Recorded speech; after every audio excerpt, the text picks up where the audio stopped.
বন্ধুরা, আমরা এখন আছি রাজশাহীর দুয়ারি অঞ্চলে একটা আম বাগানে আসছি। তো আম বাগানে আম দেওয়ার জন্য আসার পরে আমি দেখলাম সোহান ভাই আমাকে জানালো যে এটা একটা বড় কৃষি প্রজেক্ট, এটা 44 বিঘার কৃষি প্রজেক্ট। এখানে অধিকাংশই আম বাগান এবং এখানে এত ধরনের আম রয়েছে, আমরা মোটামুটি আম চিনি আলহামদুলিল্লাহ। এরপরেও একটা গাছের সামনে গিয়ে আমি এবং সোহান ভাই দুজনেই সেই গাছটা শনাক্ত করতে পারিনি যে সেটা কি গাছ।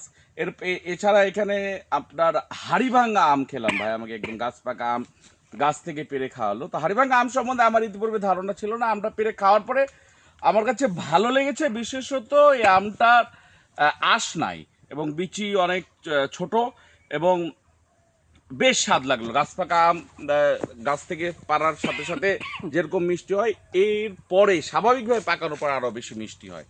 তো আমার কাছে মনে হলো যে যেই স্বাদ আমি পেয়েছি এই স্বাদটা আরও বেশি হবে। এবং ভাই আমাকে একটা আম দিয়েছে, গাছ পাকা আম্রপালি আম, এবং এই আমটা আমি প্রথমে খেয়েছি, এর আগে একটা ভিডিও করলাম, তো সেখানে খেলাম।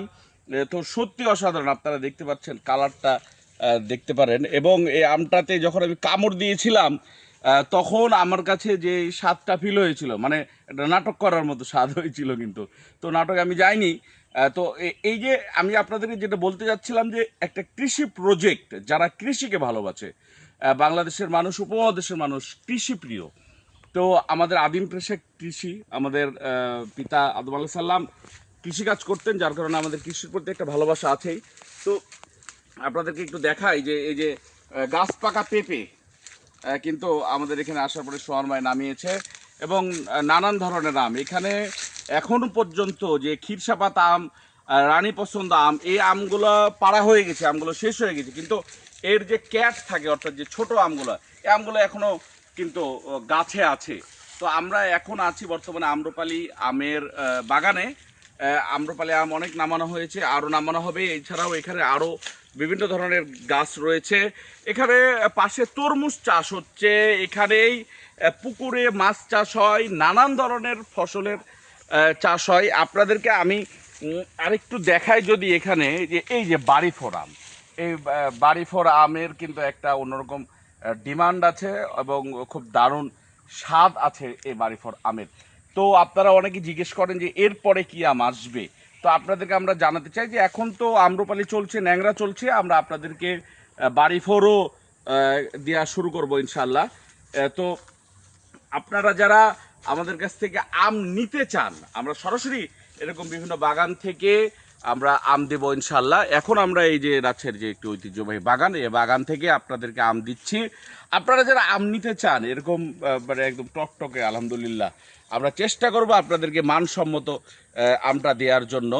তো সেই জায়গা থেকে আমাদের চেষ্টা থাকবে, আপনারা আমাদের প্রতি বিশ্বাস রাখবেন, ইনশাল্লাহ আমরা একসাথে একটা ভালো সার্ভিস আপনাদেরকে দেওয়ার চেষ্টা করবো ইনশাল্লাহ। তো সোহান ভাইকে অনেক ধন্যবাদ আমাকে এরকম একটি সুন্দর বাগানের খোঁজ দেওয়ার জন্য। ভাই এখান থেকে নিয়মিত আম দেয়, ভাই ভালো সার্ভিস দেয়, ভাইয়ের আরও সার্ভিস আছে, ভাই সব সার্ভিস ভালো দেওয়ার চেষ্টা করে আলহামদুলিল্লাহ। তো ভাইও এভাবে ভালো সার্ভিস দিয়ে যাক, আমিও চেষ্টা করব আমার সার্ভিসটাও যেন ভালো হয়।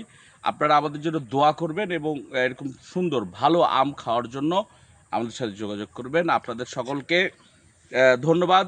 এই আমটা দেখেন, এই যে কালারটা জাস্ট আলহামদুলিল্লাহ দারুণ, এক কথায় দেখলেই জান ভরে যাবে, মানে খাওয়ার পরে।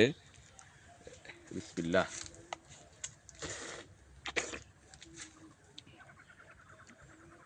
মধু ভাই, এই যে রস দেখেন, রস এখানেই জমে গেছে। হ্যাঁ, রসের কালার মনে হচ্ছে কৃত্রিমভাবে করো। তো আল্লাহ পাকের সৃষ্টি, কৃত্রিমতা আল্লাহ পাকের সৃষ্টির কাছে হার মানতে হবে।